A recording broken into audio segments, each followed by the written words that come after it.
Buletin Didik 21 Mei bersama saya Tarushdin Muhammad Nazri. Salam hormat dan salam sejahtera. Kira-kira 80% sukarelawan Malaysia Vaksin Support Volunteers MyVac di seluruh negara sudah menerima suntikan vaksin COVID-19 setakat ini. Jumlah itu membabitkan 1,306 sukarelawan yang bertugas di Pusat Pemberian Vaksinasi PPV seluruh negara. Kita nak buka IDCC di Shah Alam ya, untuk Selangor. Di KL kita ambil MyTag untuk kita lebih ramai, ribuan yang akan divaksinkan dalam masa sehari. So we are rolling out slowly according to schedule actually. So bila mana ada pembukaan lebih banyak pusat vaksin daripada yang one out of 605, there will be more volunteers being absorbed dalam kita punya MyVac punya program. Beliau terdahulu melakukan tinjauan di Pusat Pemberian Vaksin PPV Dewan Sukan Pandamaran Kelang Selangor. Setakat ini lebih 13,000 orang mendaftar sebagai sukarelawan MyVac bagi program imunisasi COVID-19 kebangsaan. Lebih ramai sukarelawan diperlukan ketika proses pemberian vaksin fasa ketiga kelak. Dalam perkembangan lain, Kementerian Kesihatan KKM akan menambah bilangan pegawai psikologi sebagai inisiatif memperluaskan perkhidmatan kaunseling di daerah dan klinik kesihatan. Menterinya Datuk Seri Dr. Adham Baba memaklumkan seramai 200 pegawai akan ditempatkan untuk menangani permasalahan mental yang kian meningkat, khususnya situasi semasa negara berdepan COVID-19.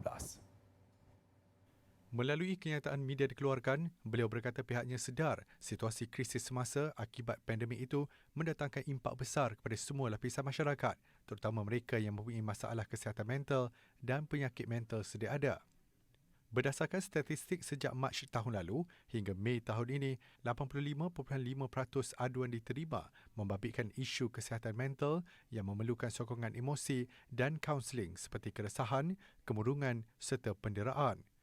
Justru selain menambah bilangan pegawai psikologi, KKM akan terus melaksanakan beberapa inisiatif untuk menangani permasalahan mental yang kian meningkat. Selain advokasi melalui kempen Let's Talk Minda Sihat, kementerian itu akan memastikan pelaksanaan Pelan Strategik Kebangsaan Kesihatan Mental bagi tempoh 5 tahun akan datang, antaranya meningkatkan capaian perkhidmatan, meneruskan platform talian sokongan, meningkatkan perkhidmatan psikiatri dan kesihatan mental, serta membangunkan sistem registri dan bekerjasama dengan NGO.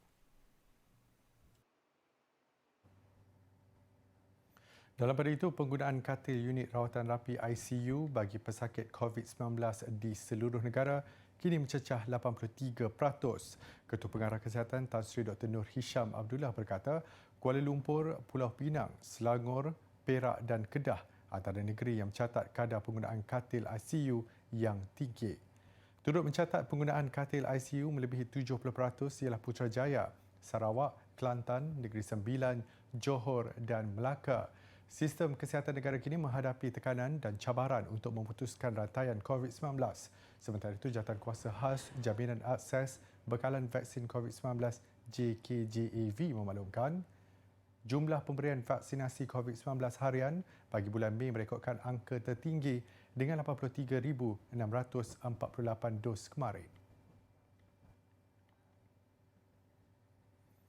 Profesor Kejuruteraan Kimia Fakulti Kejuruteraan dan Alam Bina Universiti Kebangsaan Malaysia UKM, Profesor Datuk Insinyur Dr. Wan Ramli Wan Daud diumum sebagai tokoh akademik Bahasa Melayu 2020.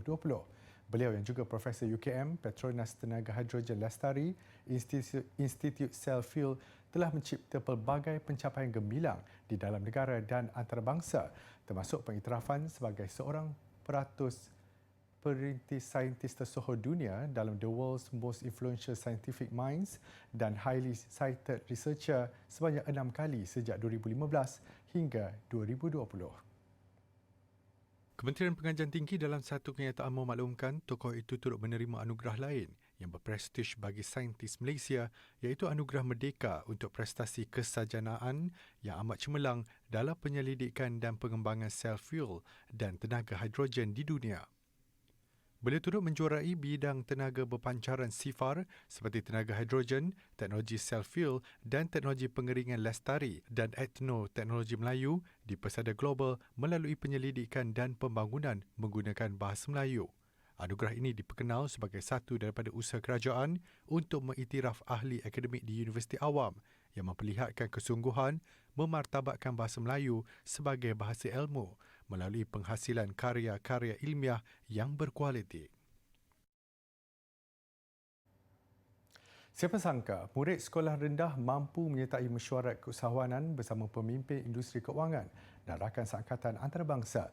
Mereka adalah pelopor Social Enterprise Network for Schools Good Sense, program celik kewangan anjuran Financial Industry Collective Outreach Finco. Inisiatif ini bermula Mac lalu sehingga November dan disasar untuk diteruskan pada tahun-tahun akan datang. Selari dengan sasaran strategik Kementerian Pendidikan Malaysia KPM, Good Sense menawarkan lebih 200 murid berusia 10 hingga 12 tahun peluang untuk mempelajari kemahiran keuangan dengan mengaplikasikannya dalam kehidupan seharian. Pelajar dari 20 sekolah di Johor, Selangor dan Negeri Sembilan ini boleh menimba kemahiran dan pengetahuan yang diperlukan meliputi aspek belanjawan, perancangan perniagaan dan menentukan misi sosial masing-masing untuk menubuhkan projek keusahawanan pilihan mereka. Lebih menarik, mereka turut mendapat tunjuk ajar daripada pasukan berpengalaman yang terdiri daripada guru-guru sekolah berbahasa Inggeris, mentor dan fasilitator daripada industri keuangan serta rakan-rakan sebaya dari seluruh dunia termasuk Scotland, Britain dan Australia.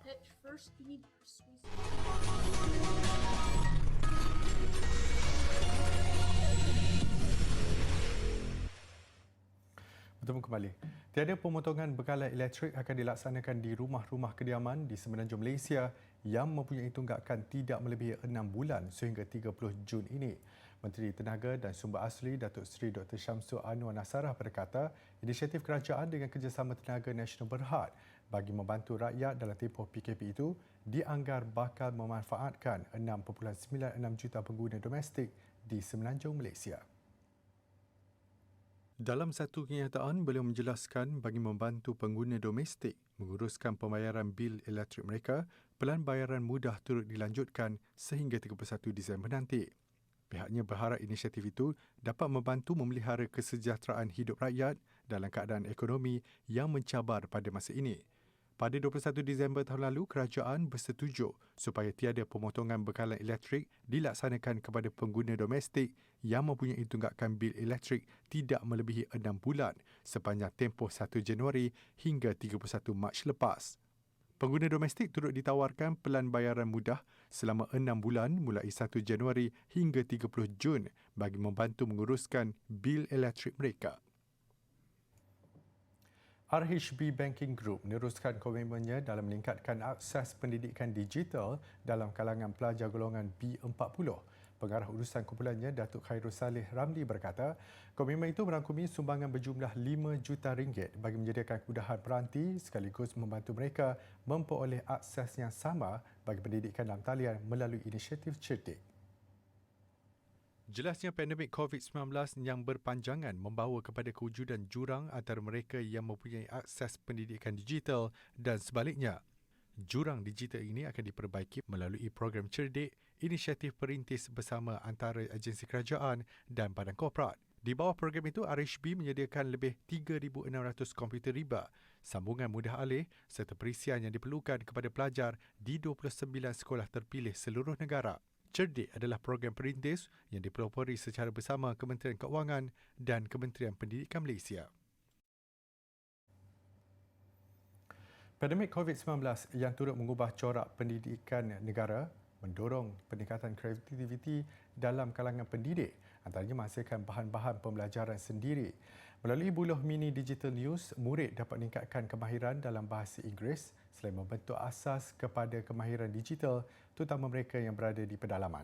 Yang lebih utama, mereka berpeluang mengekspresi diri dan belajar melalui satu sama lain.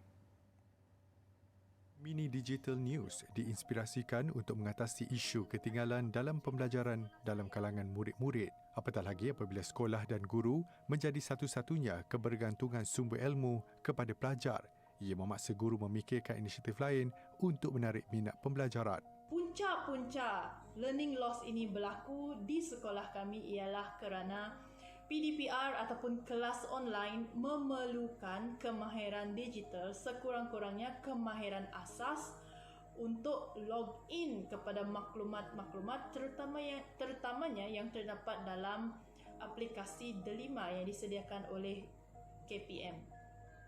Selain daripada itu, murid kami juga kurang mendapat sokongan pembelajaran di rumah. Melalui projek ini, pelajar diberi kebenaran, kebebasan dan autonomi untuk memilih topik atau tema yang menarik bagi mereka untuk dikupas melalui penulisan. Murid-murid yang dipilih daripada kelas tahun 6 akan menemu bual guru-guru dan pelajar lain di dalam bahasa Inggeris sebelum membuat penulisan artikel. Penulisan dihasilkan melalui peranti elektronik seperti laptop dan tablet.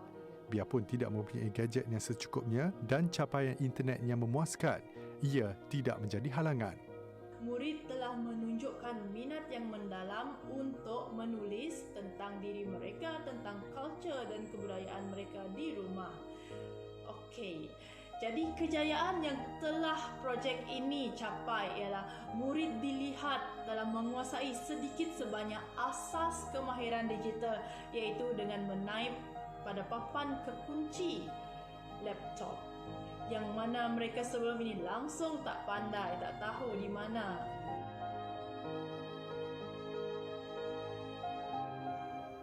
Berburu ke padang datar dapat rusa belah kaki. Berguru ke balang ajar ibarat bunga kembang tak jadi. Dialah pemberi paling setia. Tiap akar ilmu miliknya, pelita dan lampu segala untuk manusia sebelum menjadi dewasa. Dialah ibu, dialah bapa, juga sahabat. Alur kesetiaan mengalirkan nasihat.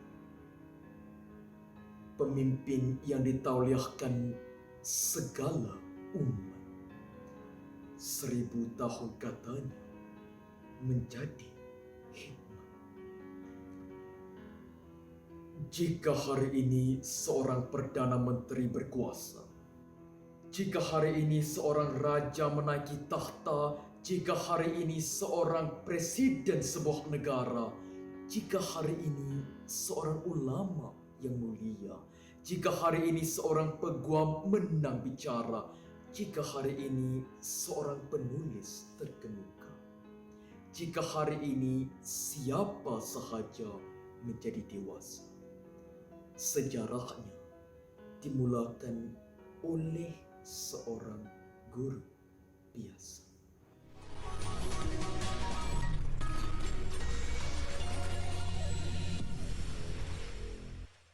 Mengucapkan selamat Hari Guru kepada semua guru di STM Merah. Berkata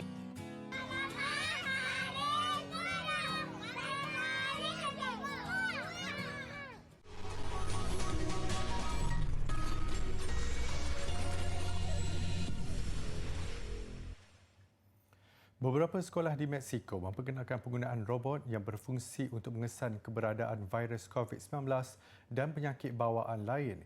Ia dilengkapi kamera grade perubatan, teknologi kecerdasan buatan AI serta pengesan haba.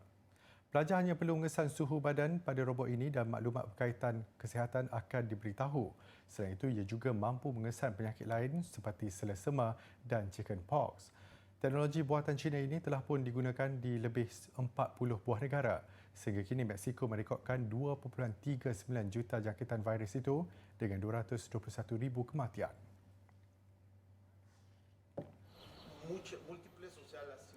Syarikat teknologi Microsoft mengumumkan penamatan pelayar web Internet Explorer yang dicipta sejak 25 tahun lalu. Penamatan itu diputuskan selepas pengguna internet dilihat lebih gemar memilih platform pelayar web lain seperti Google Chrome dan Apple Safari. Microsoft dalam kenyataan memaklumkan masa depan Internet Explorer terdapat pada Windows 10 dalam Microsoft Edge. Microsoft Edge bukan sahaja menawarkan pengalaman pelayaran internet lebih pantas, malah ia lebih selamat dan moden daripada Internet Explorer. Ia juga dapat mengatasi masalah utama seperti keserasian dengan laman web dan aplikasi lama.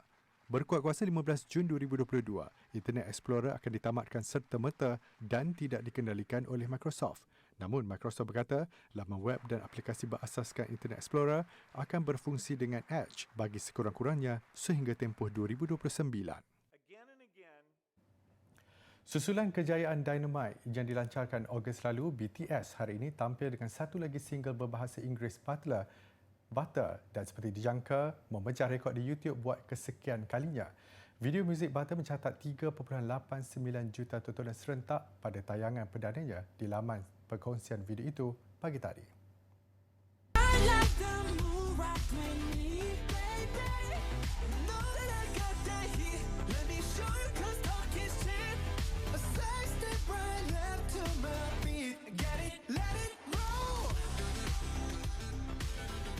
Salah seorang anggotanya RM memberitahu mereka sebenarnya tidak menyangka dapat mengeluarkan lagu baharu. Namun disebabkan pandemik yang berpanjangan, mereka merasakan perlu melancarkan lagu yang sesuai dengan musim panas. Tahun lalu Dynamite memecah rekod YouTube dengan lebih 100 juta tontonan dalam tempoh 24 jam pertama. Seperti Dynamite juga, Butter dilihat memiliki ciri serupa dengan rentak disco pop, warna-warna terang serta chorus yang menarik dan mudah diikuti. Saya Novara Akila dari SK Jalan Kebun ingin mengucapkan selamat Hari Guru kepada cikgu-cikgu di sekolah saya. Terima kasih atas segala ilmu yang dicurahkan kepada kami. Berguru demi ilmu, membina generasi baharu. Dalam ajarnya, ada harapan. Dalam tembulannya, ada doa. Dalam marahnya, ada sayang. Dalam tangannya, ada sastia terbina. Selamat Hari Guru!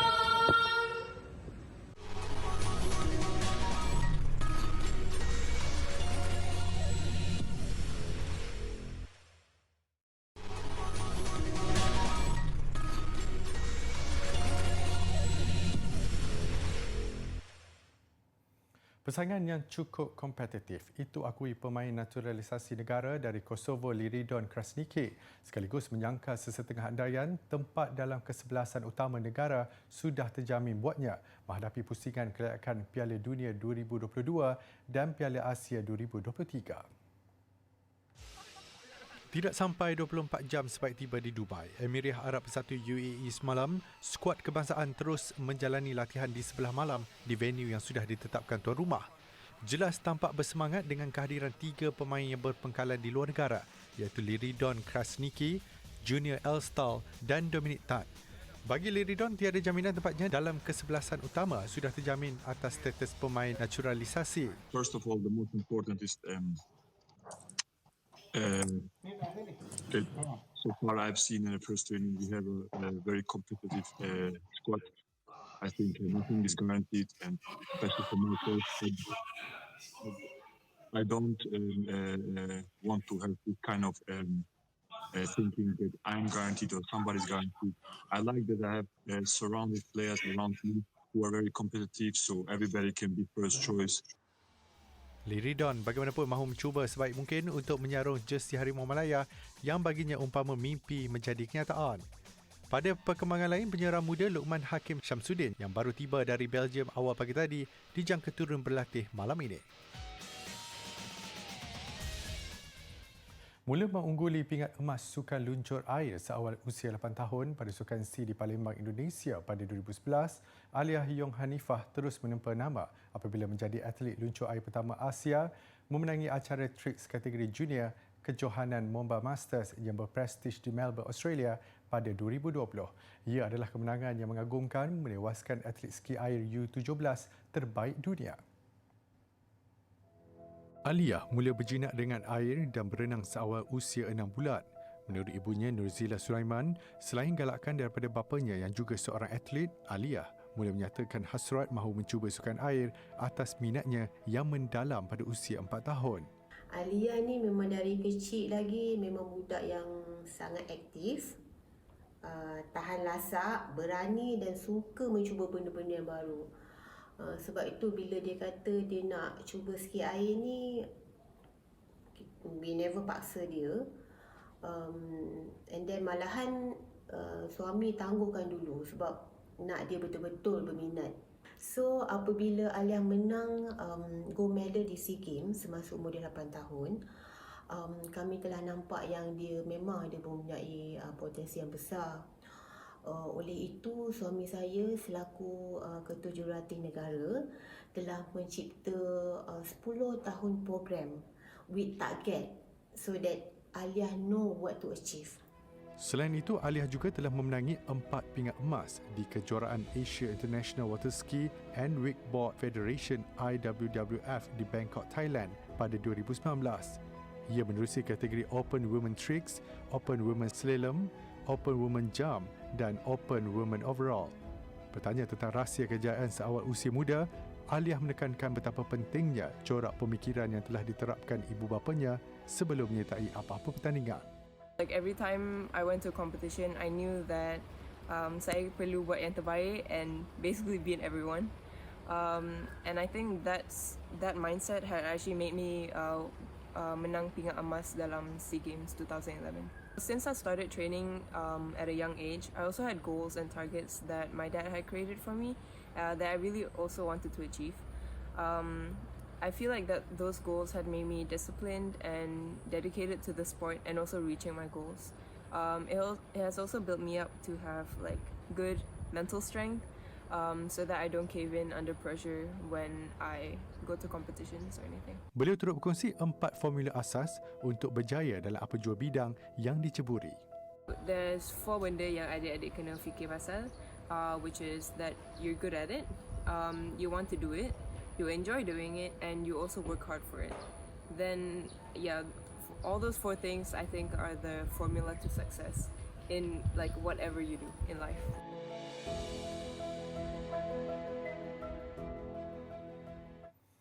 Kejohanan skuash terbuka antarabangsa Elguna Mesir, 2 wakil negara Eng Yeng Yao dan S. Siva Sanggari berjaya melepasi pusingan pertama selepas menumpaskan lawan masing-masing.